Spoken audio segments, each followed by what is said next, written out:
Howdy folks, and welcome back to World of Warships with Rear Admiral Jingles. One of the perks of being one of Wargaming's community contributors is that every now and then I get my hands on little goodies like this, long before everybody else. This is, in case you were wondering, it's the first German warship to be introduced into World of Warships. It's the Tirpitz, that's right, the Bismarck's sister ship. Actually, since the Tirpitz was the second of the two ships built, modifications done to the Tirpitz after lessons learned from building the Bismarck meant that the Tirpitz was actually 2,000 tons heavier than the Bismarck. At the time, this was the biggest battleship that had ever been built by a European navy. The ship was laid down in 1936, and after 2.5 years of construction she was launched and christened by the granddaughter of Grand Admiral Alfred von Tirpitz, the architect of the German Imperial Navy and the man after whom the ship was named.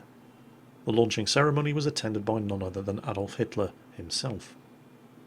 Work on the ship was concluded in 1941, and upon successful completion of her sea trials she was commissioned into the German Navy and served initially in the Baltic. The ship's job in the Baltic was to prevent any possible breakout by the Soviet Baltic fleet, but Hitler had bigger and better plans for this ship. Winston Churchill was under no illusions the kind of threat that this ship would pose to Atlantic convoys if it ever managed to break out into the Atlantic Ocean. A year previously, the Royal Navy had managed to track down and sink the Bismarck, the Tirpitz's sister ship, but at terrible cost, and the potential havoc that could be wreaked on Britain's supply lines by yet another Bismarck-class battleship loose in the Atlantic was enough to give Churchill nightmares. And so Churchill began issuing orders for a series of operations designed to ensure that the Tirpitz never became the threat that he knew it could be. The first attack on the Tirpitz wasn't actually a direct attack on the Tirpitz at all. The only Atlantic Ocean dockyard big enough to conduct repairs on a battleship the size of the Tirpitz were located at the Normandy dock in Saint-Nazaire, in German-occupied France.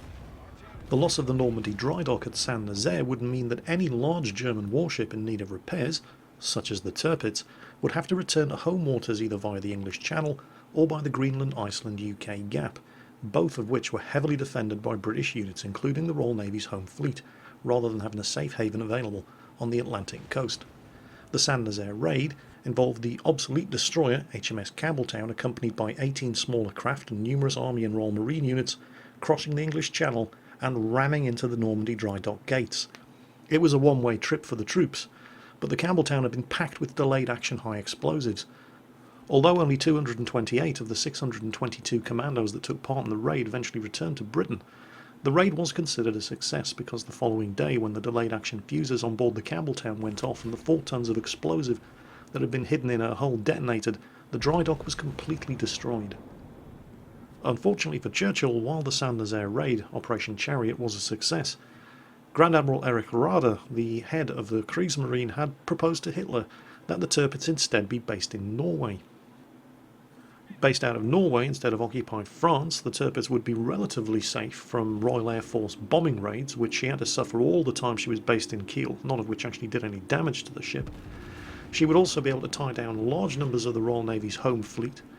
She could act as a deterrent to any potential Allied invasion of Norway, and she could act as a significant threat to the Allied convoys to Soviet Russia via the Arctic convoy routes. Hitler, not anxious to have his pet battleship suffer the same fate that befell the Bismarck the year before, readily agreed to the proposal. At 2300 hours on the 14th of January 1942, the Tirpitz set sail from Wilhelmshaven for Norway, where she would remain for the rest of the war.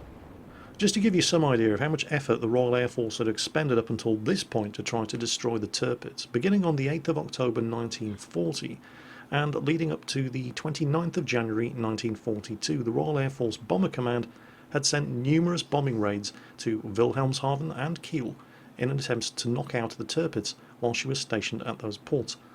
Just one of those raids consisted of 116 Blenheim, Hampton, Wellington and Whitley bombers, none of which did any damage to the Tirpitz. The high explosive bombs dropped by Royal Air Force bombers were just not capable of penetrating her armoured deck. On the 9th of March 1942, HMS Victorious launched 12 Albacore torpedo bombers at an attack on the Tirpitz while she was at sea off the Lofoten Islands. 2 of them were lost, none of them did any damage. On the 30th of March 1942, while the Tirpitz was at anchor in Phaeton Fjord, 33 Halifax bombers were sent, 5 of which were lost, most of which were unable to locate the target area, none of which did any damage to the Tirpitz. 27th of April, again while the Tirpitz was in Fountainfield, 31 Halifaxes and 12 Lancasters were sent, 5 were lost, no damage was done to the Tirpitz. This pattern was to continue throughout the entire course of the Second World War. The Tirpitz was constantly pinned down in the Norwegian fjords, unable to break out into the Atlantic, but the Royal Air Force was just unable to do any damage to her. The British decided they had to start getting sneaky. An attack known as Operation Title while the Tirpitz was in Trondheimsfjord on the 31st of October 1942 by 2 Chariot-manned torpedoes failed due to mechanical problems, but the British tried again, this time on the 22nd of September 1943 while the Tirpitz was in Kjarrfjord. This time, 4 X-Craft midget submarines successfully managed to place a whole bunch of mines underneath the hull of the Tirpitz and caused extensive damage. While Operation Source didn't sink the Tirpitz, it did do so much damage that the ship was effectively out of action for at least the next 6 months. Meanwhile, the attacks continued. Over the course of the next 4 months, the Royal Navy's Home Fleet would launch multiple raids against the Tirpitz while she was in Kjarrfjord in Norway, launching a grand total of 214 Barracuda dive bombers, escorted by hundreds of Corsair and Hellcat fighters, and would score a grand total of 17 minor bomb hits on the Tirpitz, none of which did anything other than superficial damage. Finally, the Royal Air Force decided that they were going to have another go. The only problem was that while the Tirpitz was based in Kjarrfjord in Norway, it was out of range of the Lancaster bombers that were going to be used by 617 Squadron, the famous dam busters, to deliver the Tallboy earthquake bombs designed by Barnes-Wallis. A plan was therefore hatched known as Operation Paravane, whereby 617 Squadron would fly from their airbase in Lincolnshire up to Royal Air Force Lossiemouth in Scotland, where they would refuel, and then take the trip to Yagodnik, an airfield in Russia, which was only 600 miles from Kjarrfjord. There were of course complications, not least of which because of the design of the Tallboy bomb itself. The Tallboy, designed by Barnes-Wallis, the man who invented the bouncing bomb that was used in the dam buster raids, was an impressive weapon. It was 12,000 pounds worth of bomb, packed to the gills with Torpex high explosive. The bomb was so heavy that it actually reached supersonic speeds in descent.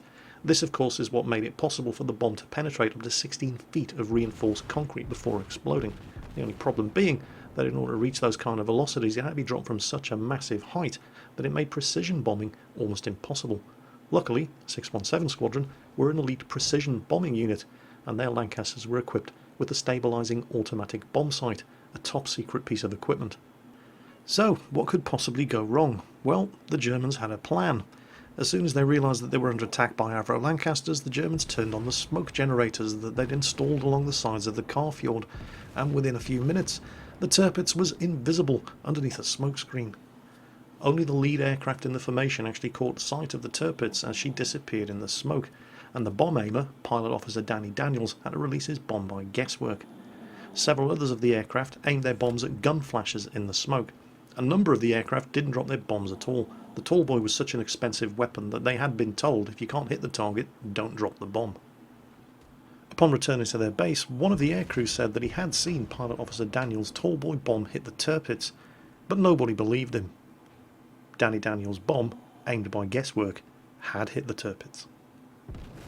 Daniel's bomb had actually hit the Tirpitz 50 feet back from her bow, gone through the bow compartments and exited on the starboard side without exploding, whereupon it detonated in the water.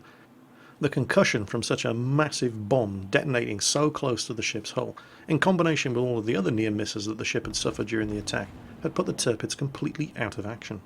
She was still floating, but she'd suffered such extensive damage to her engines and machinery that she was no longer capable of moving under her own steam.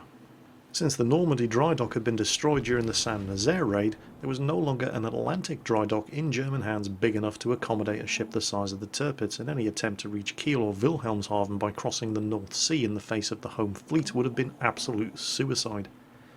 Since she could no longer be made ready for sea in action, the decision was made to tow the Tirpitz south to Tromsø, where she could be installed as a floating gun battery.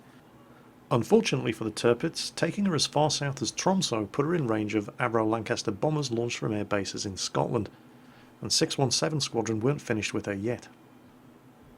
On the 12th of November 1944, Operation Catechism was launched. In a joint attack by 617 and 9 Squadrons, succeeding in hitting the Tirpitz with three 12,000-pound tallboy bombs, one of which caused a magazine explosion which blew one of the 15-inch gun turrets clean off and caused so much flooding that the ship turned over and capsized.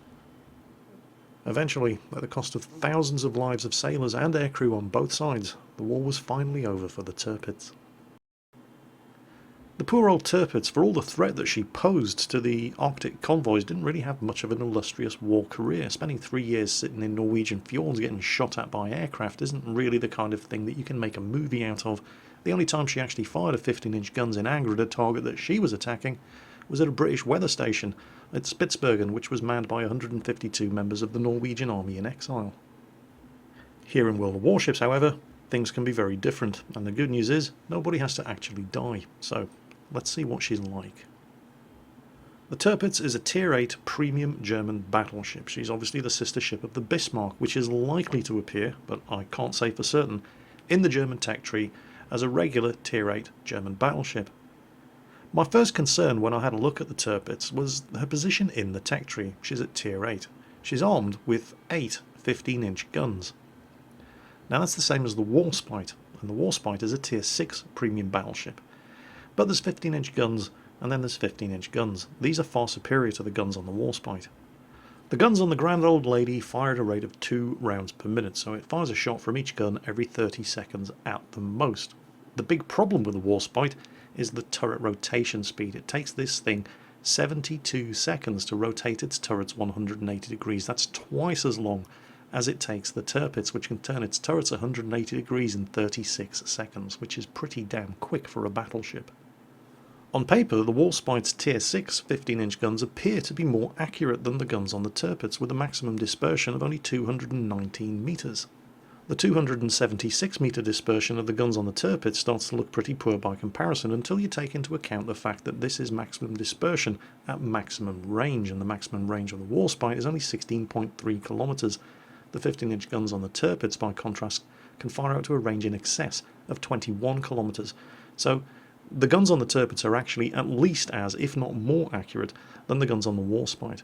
Now, the guns on the Warspite do more damage than the guns on the Tirpitz, significantly so in the case of the high explosive ammunition, but armour piercing is the ammunition of choice for battleships, and the Tirpitz only does 100 less maximum armour piercing damage, and it also fires faster, 2.3 rounds per minute with its 8 15-inch guns compared to the Warspite's 2. So my initial concerns that the firepower of the Tirpitz was going to be slightly underwhelming compared to a Tier 6 battleship armed with the same caliber guns were completely unfounded. This is definitely Tier 8 battleship firepower. If you were to compare the Tirpitz to the other two Tier 8 battleships in the game, the North Carolina for the US Navy and the Amagi for the Imperial Japanese Navy, it doesn't come off too badly at all. It's got more health than either of the others with its 69,300 hit points. It's also the fastest of the three with its top speed of 30.9 knots, and it's got the tightest turning circle. Comparing the firepower of the three Tier 8 battleships, the Tirpitz starts to look distinctly worse off. For a start, it has 15-inch guns compared to the 16-inch guns of its competitors, and it doesn't have as many of them, but once again the Tirpitz fires the guns faster and turns the turrets faster as well. So, combined with its superior speed and manoeuvrability, the Tirpitz is well able to take measures to avoid incoming fire at extreme range, and when it gets close, it is much more likely to be able to keep those guns pointed at an enemy battleship at close range, while manoeuvring hard and denying the enemy battleship a chance to keep its gun turrets pointed at the Tirpitz. And when you get close to the Tirpitz, you've got other things to worry about, because the Tirpitz has torpedoes. The torpedoes on the Tirpitz are mounted in both sides of the ship in single launchers with 4 barrels each. The torpedoes have a range of 6 kilometers, which isn't fantastic, but it's 6 kilometers more than the range of the torpedoes on any other battleship in World of Warships. And they travel through the water at a speed of 64 knots. They're very, very quick. And torpedoes that travel that quickly, fired at short range, and let's face it, 6 kilometers in World of Warships is short range, with very little chance of missing whatever you aim them at. Combine those torpedoes with secondary batteries that can fire out to a range of 4.5 kilometers and consist of 16 105mm guns mounted in double-barreled mounts, and 12 150mm guns mounted in double-barreled mounts, and you've got a battleship that you really need to think twice before you get too close to it. So it's fast, it's manoeuvrable, it's got a very, very dangerous close-range sting. The main batteries can pack a considerable punch out to a range in excess of 20 kilometers. Surely this thing's got to have some kind of weakness. What about the anti-aircraft guns? Well, the anti-aircraft guns are solid if unspectacular. It's got a lot of them. 12 single-barreled 20mm anti-aircraft Flak 88 guns. It has 7 quadruple-barreled 20mm Flak 38 guns. It has 8 double-barreled 37mm anti-aircraft guns, and the 105mm guns from the secondary battery. All 12 of those, they're also anti-aircraft guns. Of course, the overwhelming majority of these anti-aircraft guns are for self-defense purposes only. But it's a battleship, it's not a cruiser, it's not a fleet escort like an Atlanta or like a Cleveland. Self-defense anti-aircraft guns are perfectly adequate, and it has enough of them to take the edge off any single or double torpedo or dive bomber squadron attack. Of course, if you become the focus of more attention than that and there are no friendly cruisers around to shield you, well, you're probably going to die, but that is as it should be. This is a battleship, it's not a dedicated anti-aircraft cruiser. As far as concealability goes, well, it's a battleship. You're not going to be sneaking up on anybody and doing any torpedo runs in this thing, at least not without being detected on the way. As far as the raw figures go, it'll be spotted on the surface from a range of 16.4 kilometers, which is more than the North Carolina, but less than the Amagi. Interestingly, it gets spotted by aircraft from a distance further away than any of the other Tier 8 battleships, 14.8 kilometers. I guess this is Wargaming's nod to the fact that this is probably the battleship that was subjected to more air attacks than any other battleship in history. And that, in a nutshell, is the Tirpitz. Let's see how she plays.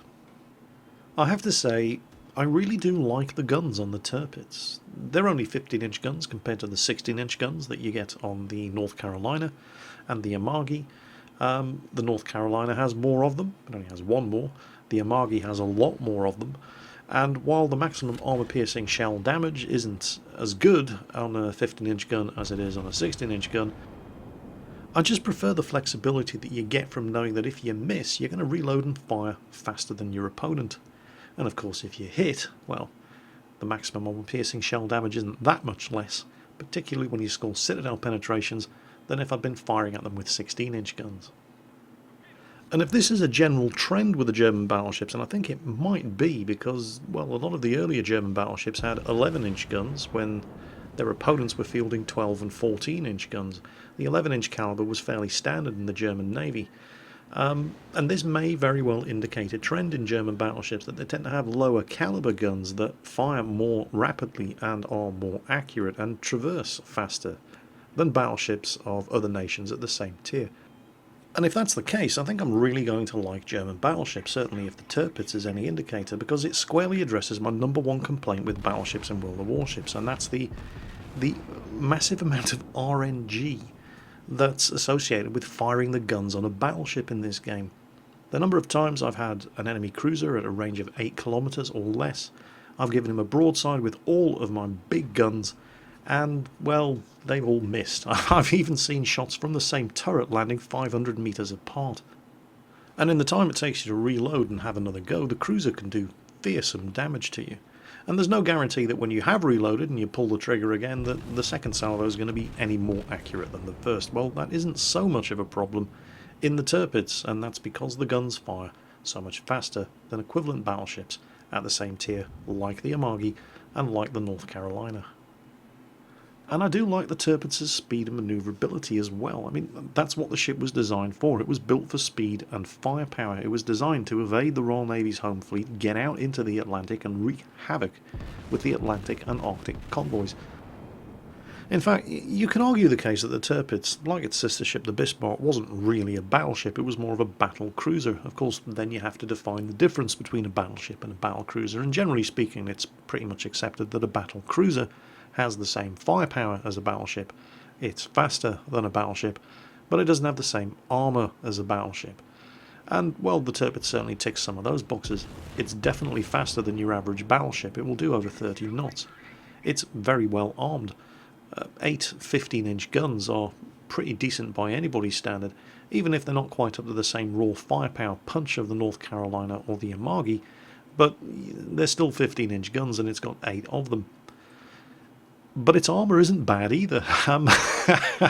it, it just doesn't seem fair, does it?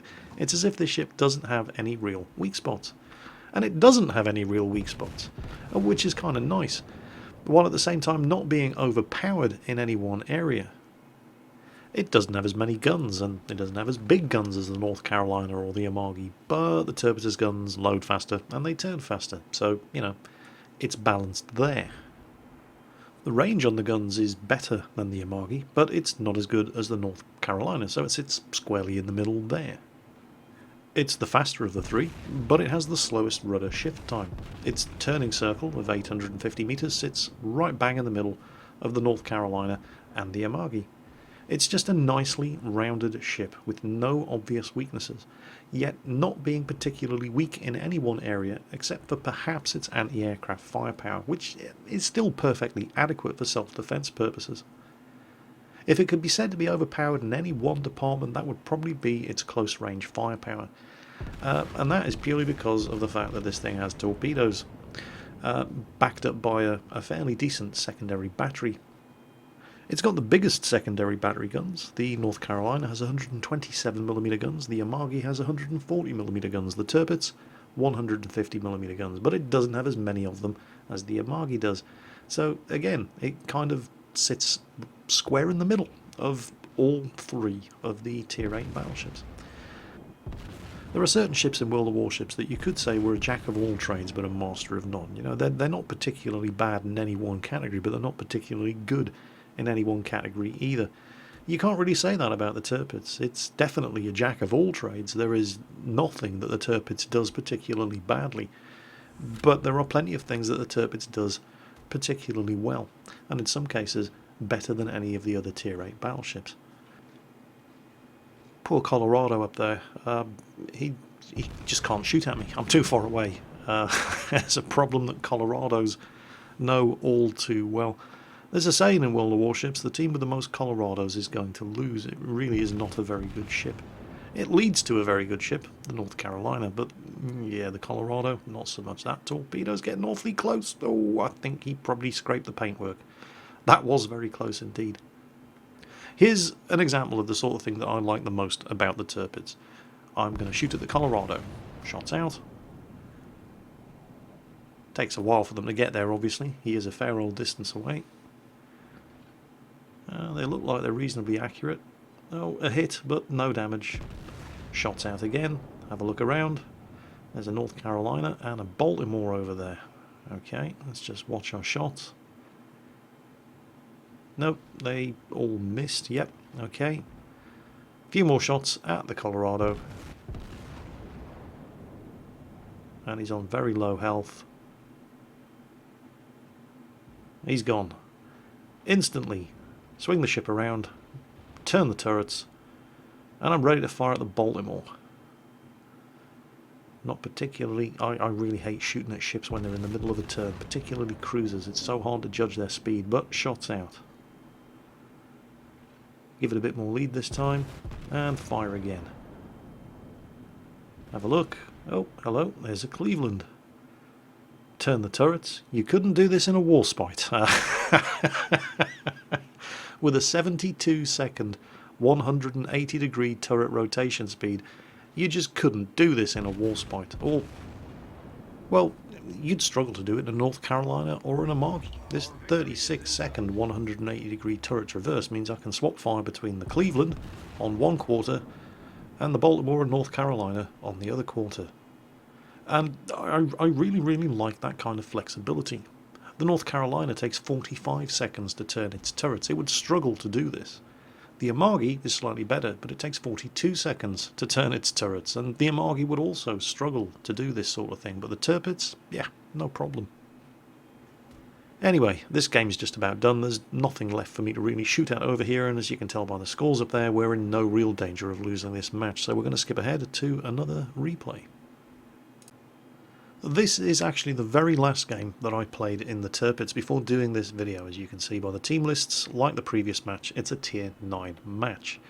That's another problem that I have with the matchmaking in World of Warships, particularly for battleships. Battleships get brutal matchmaking compared to, well, any other ship class. It's not such an issue at tier 8 because you can't fight ships 3 tiers higher than you if you're in a tier 8 battleship, but the Tirpitz does get into a lot of tier 10 matches. In fact, one match in particular, I think the matchmaker suffered a sudden rush of shit to the brain. I was the highest tier ship on my team, and the enemy team had 3 tier 10s. But that's okay, because we had more tier 8s than them. That one didn't end very well at all. I went forward to meet the enemy. It was on the ocean map, by the way, no concealment whatsoever. The rest of my team all cowered at the back of the map because they didn't want to get shot at by the big bad enemy tier 10s. Yeah, that was actually the first game that I played in the Tirpitz. Not a particularly auspicious start. This was a good game, although I did feel bad about it, and I'll explain why in a moment. I'm just slowing down so I don't run into this cruiser as he cuts across in front. Well, to be fair, I was cutting across in front of him when he suddenly powered up his engines and started moving forward. What am I talking about? It's not a cruiser, it's a battleship. It's oops. Yeah, Jingles spotting 101. The reason I felt bad about this game was because, well, funny things happen when you play World of Warships late at night. In fact, when you play World of Warships so late at night that it's actually early in the morning. You keep running into exactly the same names over and over again on both teams. One of the guys on the enemy team, he's up there in the enemy team list, Meister Varvar. He's in the Amagi, the Japanese tier 8 battleship. He was also in the Amagi in the game that he played prior to this, and the reason that I know that is because I was on his team, and he was an absolute rock star. He was on 5 kills and he'd scored the high caliber award when, in fact, you know what, I'm going to interrupt this replay and I'll show you exactly what happened. I've seen some heartbreakers in my time, but this one took the biscuit. Here it is. I was already dead at this point. Here's Meister Varvar in his Amagi in the previous match. He put some shots out at the Baltimore that sank me. I managed to get some torpedoes into the Baltimore before I went down. And he avenges my death. There's his 3rd kill. He extinguishes the fires. He's got enemy ships in front and behind him. He decides to concentrate on the Otago and the Nagato in front of him. That's when the sneaky Atlanta pops out from behind. Put some shots out at the Otago. I actually, at this point, start panning the camera around and I miss the kill, but he does almost 20,000 damage in one salvo and takes out the Otago. I eventually do get the camera back around in his direction as he's taken hit after hit from this Atlanta, but the carrier on our team, Quelor, who is also in the next match, and unfortunately on the enemy team, manages to nail the Atlanta with his dive bombers. That just leaves him and the Nagato. He closes in on the Nagato, assisted once again by the carrier, who lands at least 1 torpedo hit on him. Any second now. Torpedoes in the water. There we go. There's a good solid torpedo hit. That's leaving the Nagato on perilously low health with a tier 8 Japanese battleship closing up on him. Starts taking fire from the rear. Enemy North Carolina. Turns to get most of his guns pointed at the Nagato and bang, there we go. He's got him. Now he's got to turn around and deal with the North Carolina, who should be a pretty easy kill. Takes a shot at the North Carolina, misses, and that's when the almost full health enemy Miyoko suddenly pops up. The carrier, Quelor, he's got the dive bombers on the way in. And he's going to hit the North Carolina and set him on fire. And the North Carolina is going to burn, and he's going to burn very, very nicely indeed. Meister Varvar here no longer has line of sight on the North Carolina, so it's all down at the carrier. Instead, he's focusing his fire on this almost full health Miyoko. And there we go. Decent hit, nothing spectacular, but he's doing damage. North Carolina burning away merrily. 2,140 health is where the North Carolina finally extinguishes the fire. That's not a lot of health, yeah? Meanwhile, Meister Varvar's health has been going up, down, as he's been taking hits, set on fire. He's using his damage repair ability. He's about ready to fire again. Can he hit that Miyoko before it gets around the cover of the island? Shots out. He's avoided most of the Miyoko's return fire. Come on. Come on. Oh, big hit. There's 1, possibly 2 Citadel penetrations there. Meanwhile, shots come out from the North Carolina, and oh, you have got to be kidding. Oh, man. That one ended in a draw. 5 kills, high caliber and a draw for Meister Vava in the Amagi, which is what made it all the more distressing when I ran into him on the enemy team in the very next match. As if that wasn't bad enough, the Lexington on the enemy team is Quellor, and he's the guy who was in the Lexington in our team in the previous match. So now I've got to kill them both, and I'm not feeling too confident about that, because they're both very, very good. But we'll see what we can do. Well, anyway, initially I'd headed in that direction because there are 2 carriers on the enemy team, and I wanted to stay close to the anti-aircraft firepower of that Baltimore-class Tier 9 cruiser. But there was only me and the Baltimore heading up this way, and the Baltimore started coming under fire from a couple of enemy battleships. So he's turned around, and if he's turning around, I'm turning around as well. Luckily, the bulk of the enemy air attention seems to be focused on the other end of the map. And while I'm turning around to head the other way, my rear turrets turn around fast enough that I'm able to keep them pointed at this Colorado and Otago. I initially thought that the Colorado was going to run into the Otago, rendering him immobile for a couple of seconds and making him a much, much easier kill. And that's why I didn't give enough lead on those shots, and they missed. Not by much, but they didn't miss. And we're bringing the ship around, although it's going to take time. They turn pretty quickly, but the front turrets are still going to take time to turn. And the rear turrets are going to be ready to go. And then shortly after, the forward turrets, and I think I need to give a little bit more lead. He's moving slightly faster than anticipated. Baltimore's caught up, and he's between me and enemy aircraft threats, which is nice. This guy in the Colorado, by the way, played a fantastic game. There you go, my first 2 hits, nearly 6,000 damage. Non-penetrating, well, penetrating, but they didn't hit anything critical. They weren't Citadel penetrations. That's not bad for 2 15-inch shell hits. Guns ready to go again.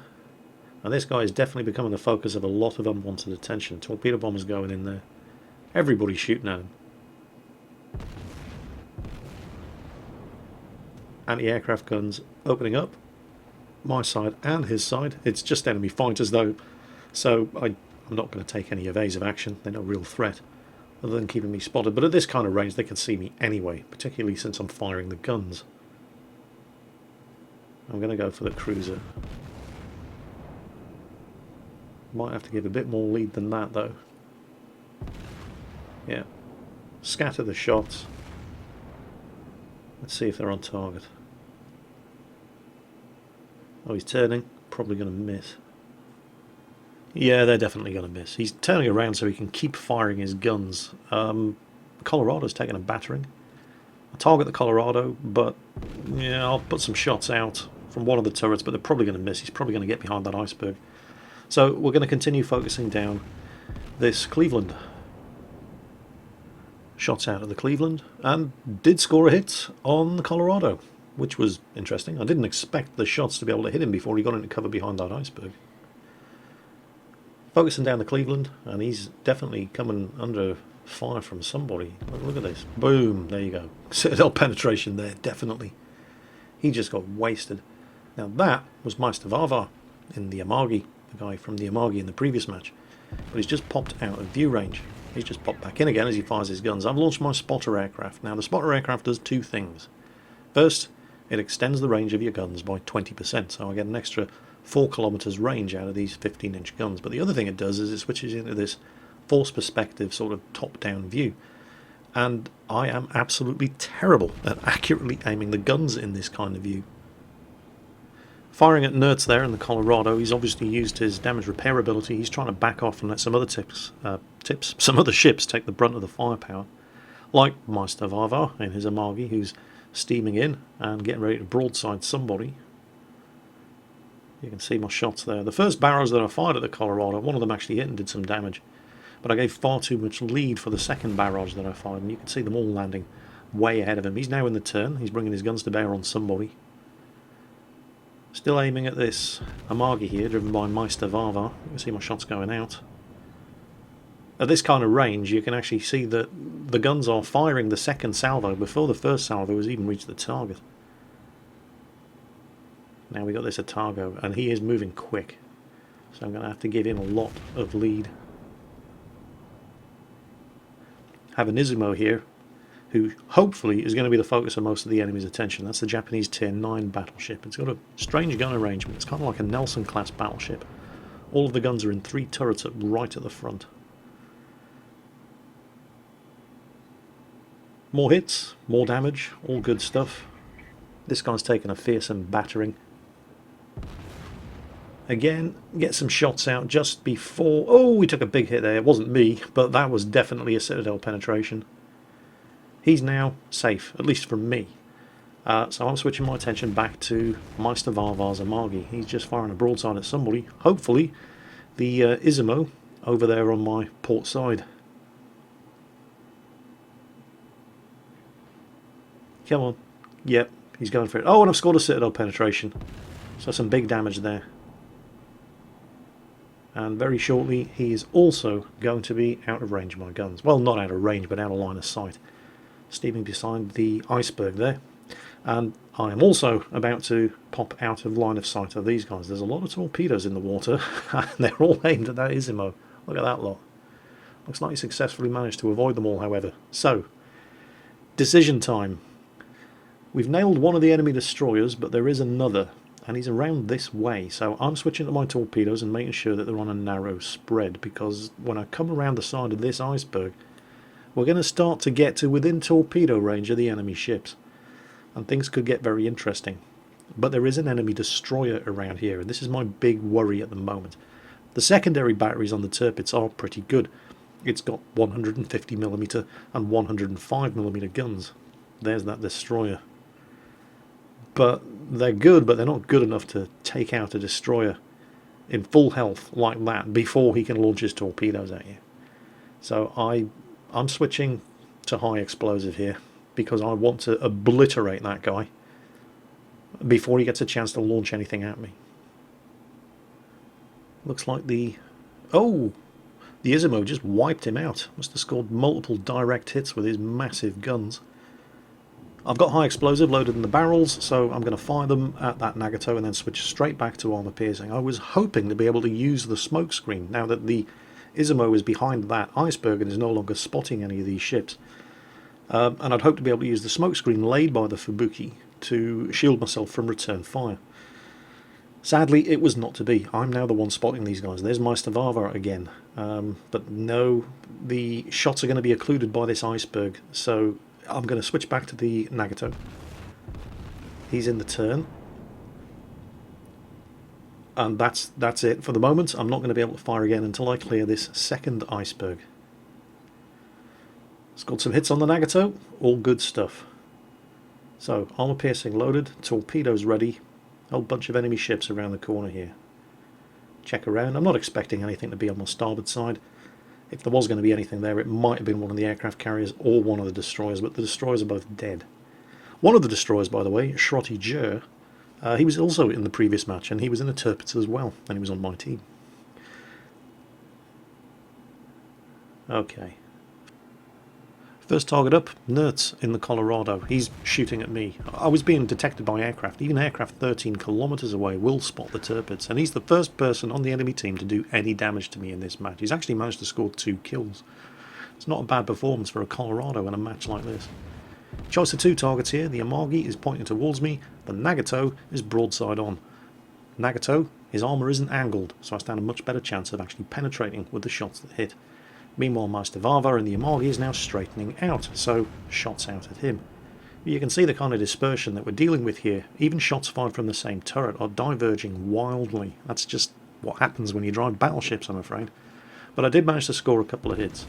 And he's turning to avoid those torpedoes, which means that he's angling his armour again. Not doing it on purpose, but I am scoring more hits despite that. Armour angling does actually work in World of Warships. It will help you shrug off a lot more shots that are fired from in front than you'd expect, but I'm still managing to score some good hits on this guy, and he's now approaching to within torpedo range. Unfortunately, I just don't have the angle for it. Our secondary batteries are now starting to light each other up, and he's continuing the turn around. Now this is good news and bad news. My secondaries have set him on fire. It's bad news because I'm going to have to turn into this iceberg in order to fire my torpedoes at him.